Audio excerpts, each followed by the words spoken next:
Hey, good evening, everyone. Not in our city. That is how many people in Edgewood feel about Airbnbs. Yeah, the city actually might ban them. The city administrator, in fact, is getting a number of complaints about guests and about one house in particular. Paula Suro has more on their experiences and this new ordinance. Paula.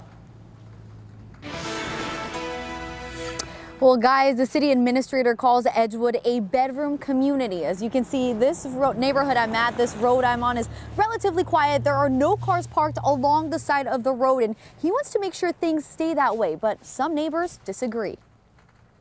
I think it's good for the community. I would prefer that they wouldn't. Mixed feelings about Airbnbs in Edgewood. You know, any kind of business that you could think of would be right next door to you, and then there'd be all traffic and people that you don't know and watching your house, and it's kind of a safety issue. Among neighbors like Joyce Farrow, who's lived in her Edgewood home for 45 years, and Jeannie Holsing, who's lived here for 3. Bringing outsiders in brings in different perspectives about the fun you can have here and the things going on in the town, and I think it's wonderful. I think it's a great idea. At the end of the day, it's City Administrator Brian Diener who hears from the community about controversial Airbnbs. We get more and more calls wanting to know if it's allowed, and then we get more and more calls wanting to know, is it allowed, because they live there and they see the activity going on and they want to stop it. He explains some complaints include more traffic, more garbage out on the streets, and people coming and going at different hours of the day. He says one of the current complaints is from neighbors near a home that sleeps 16 people. Residential houses in Edgewood, even though some of them are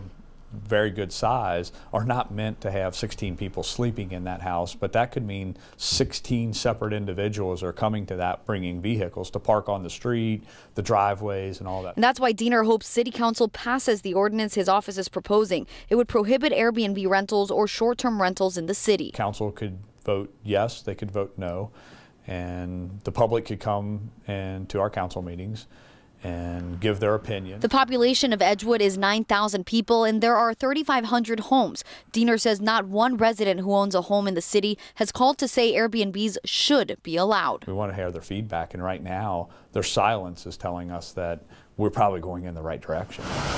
But he also knows differing opinions exist. You know, Edgewood is great. Kentucky itself is great, and, come on in.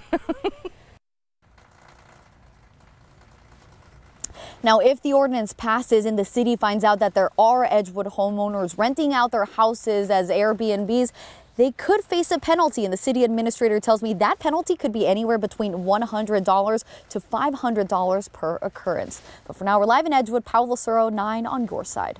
Thank you, Paula.